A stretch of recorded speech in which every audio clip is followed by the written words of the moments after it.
Grabbed a very nice this week, and we're able to talk about things. You know, we get to the point and talk about the things that we want. We're very comfortable with each other. He's a guy that we obviously want and care a lot about, and think can be an enormous factor for us for a long time, playing at shortstop and leading. Um, it's certainly this is kind of where Carlos has set himself up, where guys that do what he does, they set themselves up for the future, and they set themselves up to have great options going forward. And we think we've positioned ourselves well to be one of the highest priority options for him. So we feel good about that. We just have to let things play out and be comfortable doing that, which we're doing right now. As you go through this, obviously money is a big thing, but do you have a sense for what else he values the most in what he's looking for in a team? Yeah, that's an easy one. He values winning. That's the thing that I think he's obsessed with and dedicated to, and that's what we want from our players. That's why we're sitting here talking about him, and we'll continue to talk about him, and hopefully even after we sign, we can continue to talk about him. But that's all his life revolves around, setting himself and his teammates and his organization up to win baseball games and have continued success. It's what he thrives on. He's desirous of that continually. So that's really where the discussions with him and really more conversations with him generally lead to. They all lead back to that. Do you feel like there's a pitch to be made along those lines? Like, here's why we think we're going to be a winning situation? Or do you think him being around for a year, like, he knows as well as anybody what the situation is? He's so aware of what's going on around him that he understands our situation well. He understands our young minor league players that are coming now, and where each of them are at in their careers, and probably has his own, value, way of kind of thinking about those guys and valuing them in his minds and how they're going to help the team in the future. He understands all these things really well. For a 28-year-old guy, it's we've talked about that many times, but it's pretty amazing the sense he has for those things. So no, it's not necessarily the introduction, selling. You're not necessarily selling. You're getting feedback, and I think it's him still kind of digging deeper in those conversations and us getting feedback from him.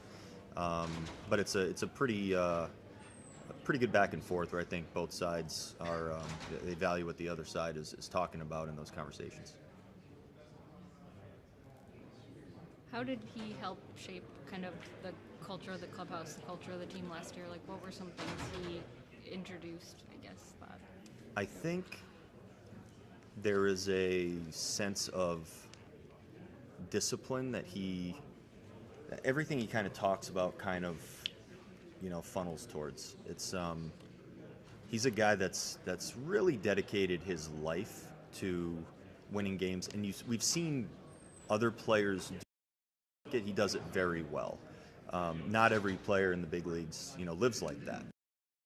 Some really great players that don't, but to give yourself the best chance of being successful and succeeding and having your group coming together and winning, there are some of those things that just you can't do without. You need guys like that, and he exhibits that every day. So it's the he's the wake up in the morning till the moment he goes to bed at night. He's doing things all the time, even things you wouldn't think of, things in the back of his mind that they're all geared towards getting his body and his mind ready to go play that night. He doesn't do many things that take him away from that. So getting others kind of thinking along those lines. You're not trying to make everyone exactly like you, but he's thinking, these are things I can help with, and he does. Do you get the sense that he wants to leave his mark and some ideas for where the organization could go that he's experienced over his career?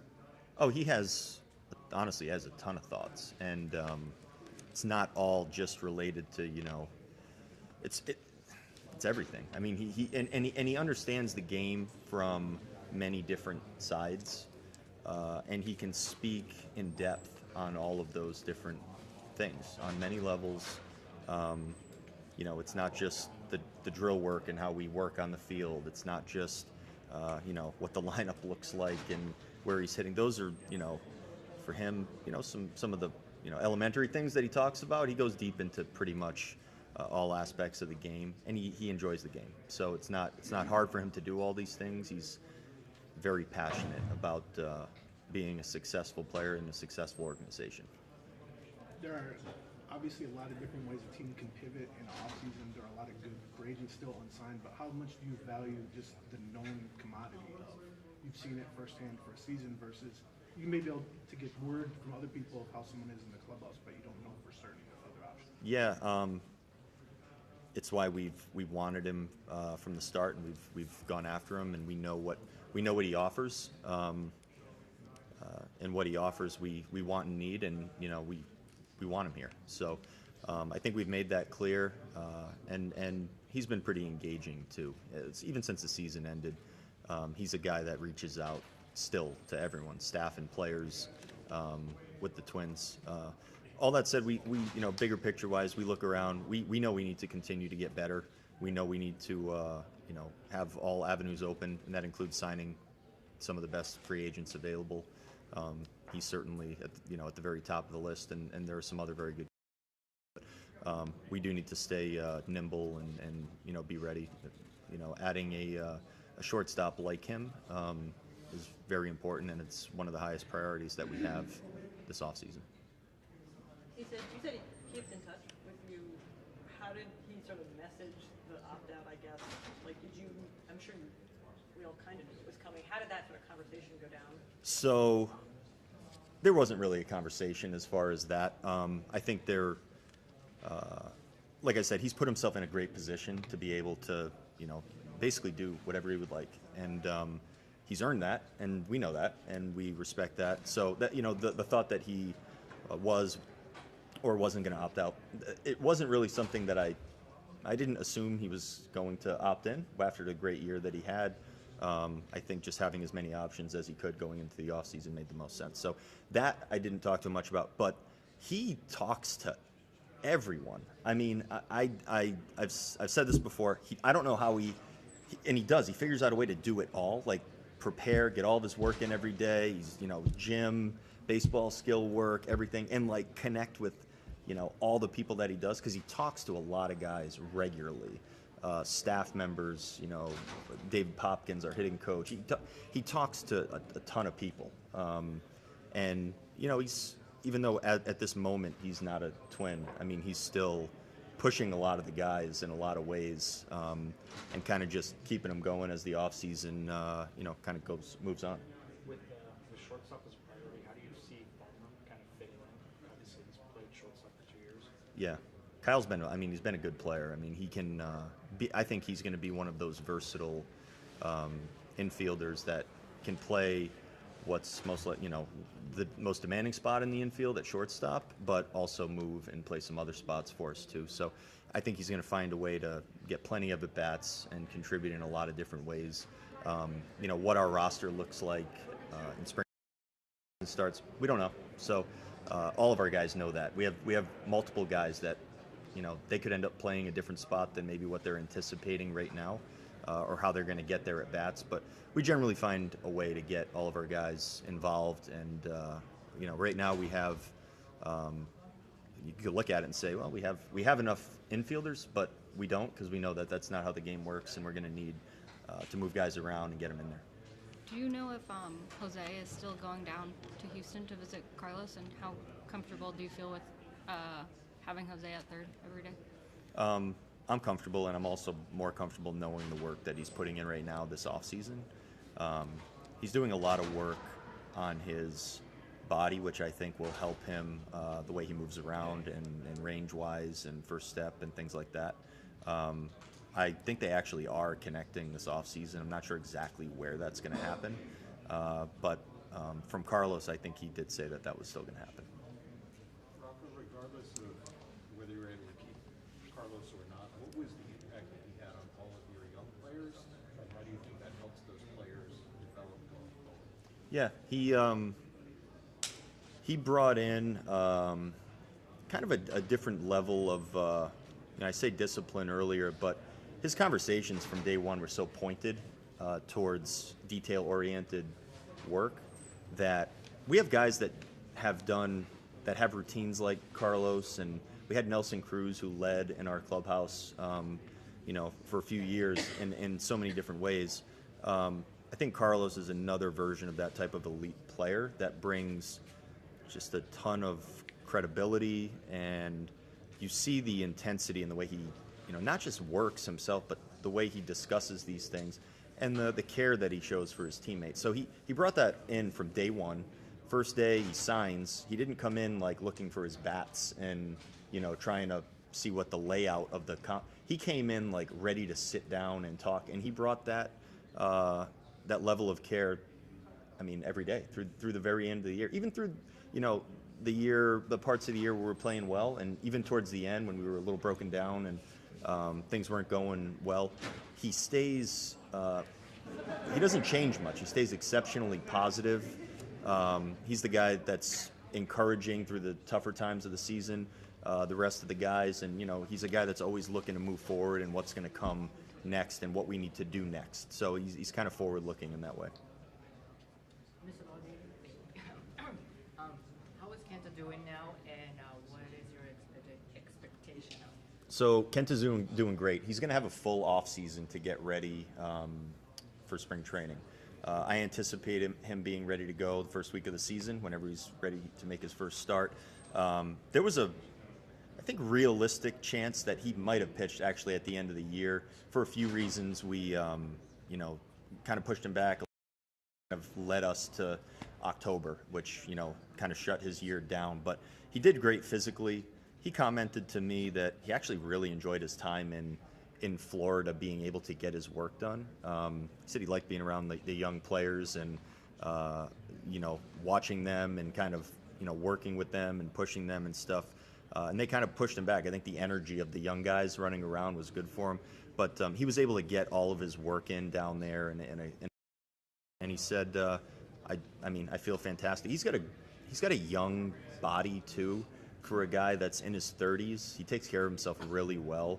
So I anticipate him being full bore, ready to go first week in April.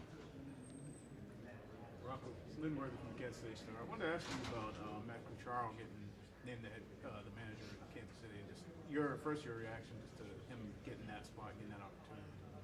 I love that you asked me that. A good friend of mine, goes all the way back to being a teammate of mine when I was coming up, and I was in AAA with the Durham Bulls, and the season ended.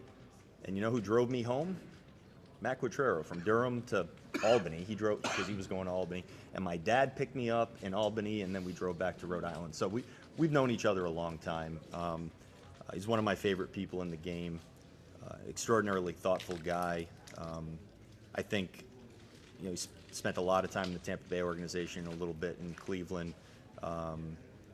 He's so capable, hardworking. He has a lot to offer the Royals, and I think the players are gonna eat it up. He's very deliberate in the way that he conveys things, and he knows what he wants to do, and he lays it out. He's good at putting a plan together and executing it. I think when I talked to him before he accepted the job, he went dark for a few days, so I couldn't get a hold of him. But all that said, we were kind of chatting about it. I'm like, if that job was available to you, and I knew he was going through the process, I said I think it would be just a great place for you to be. And it ended up being the case, and I think it's going to go well for him and for the team. What was he as a player, like that? Because it was obviously getting close to the end for him, and I think he was in sort of that role where he was more of a role guy than a prospect. But what was sort of like his demeanor, his personality as that guy back then, as a teammate? I think you knew he was going to coach at some point. I think that was pretty obvious. I think he always had he was a pretty wise guy, like not a wise guy, but there was some wisdom there all along the way. Everyone always liked being around him. He's dry. You're gonna get that. He's gonna be a little dry with you, but it's gonna work. And again, he's always been someone that people have really enjoyed, whether they were staff or players or guys he played with. being around him. I think having a good culture and being able to talk to people and communicate with people well, and people being comfortable in that clubhouse, that stuff's going to be important to him. He's going to spend a lot of time on it. I don't know. He may end up pounding a few tables every once in a while, but I don't see that being, the main part of what he does on a daily basis. I think he's going to work through the details with everyone really well and spend the time on that. Did you guys switch off, or did he drive the whole way? What's that? Did you guys switch off, or did he drive the whole way? I don't know what. You know what?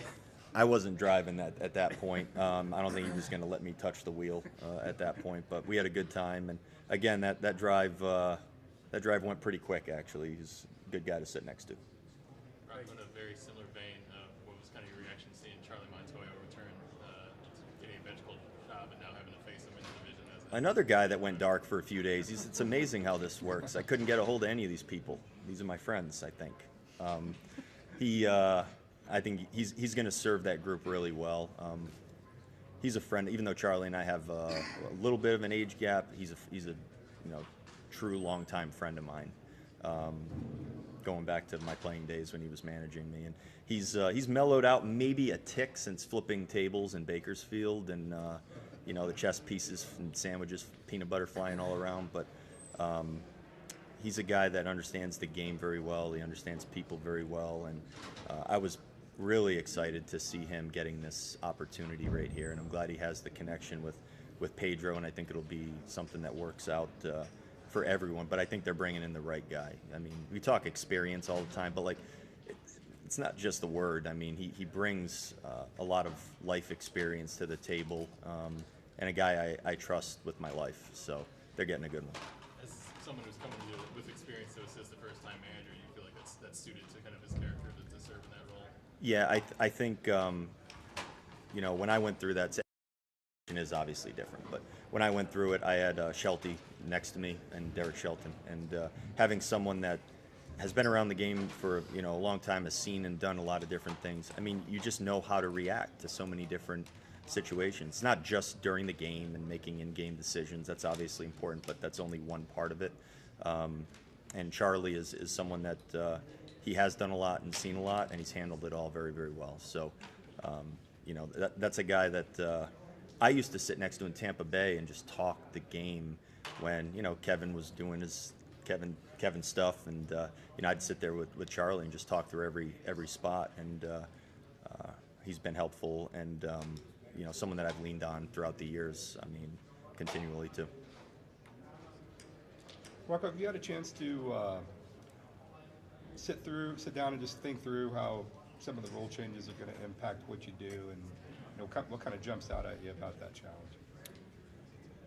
We're going to have to manage and coach, in some ways where things that we haven't had to think about until this point. But I do think the rule changes will help our game. I actually do overall think this is going to be the case.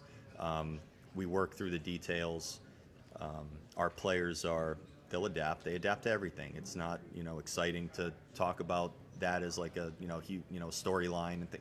But players figure things out, and that's kind of why they're here, So, all the different. Sometimes I even forget all the rule change. Sometimes when I'm trying to list them out in my head, I forget them. But you got the pitch clock stuff. I think it's going to be fine. We're going to see some, an occasional situation where it runs out, and someone's going to be mad, and we'll work through it. And the late inning relievers, probably more than anyone, will have to, figure a few things out and make some adjustments. The base stealing maybe being a little bit more of a thing going forward. The shifting, left-handed hitters, it's going to help them. Period. I don't know any other way to say it. That's something we're going to see. What does it do? How do we adapt in any way? I don't know. Guys with some range in the infield, it's probably their abilities and contributions are probably going to play up. When you spread everyone out and fan them out, they're going to have to make plays that maybe they haven't had to make before. So, all of these things considered, yes, one, we're spending time on it. We've had some group, staff, organizational meetings. Some of the meetings are to, give us some things to look at and some thoughts and some ideas. We sit down as a staff and actually work through what we're going to do, how we're going to handle these things. So we kind of break that up into two different discussions, but that's what we're currently doing right now. I'm not in any rush to those discussions. I think a lot of it does have to wait till we get to spring training and see how it's functioning. And so that's what we'll do. And we'll probably spend a lot of hours at the complex sitting there late in the afternoon talking through all of this and kind of ironing everything out.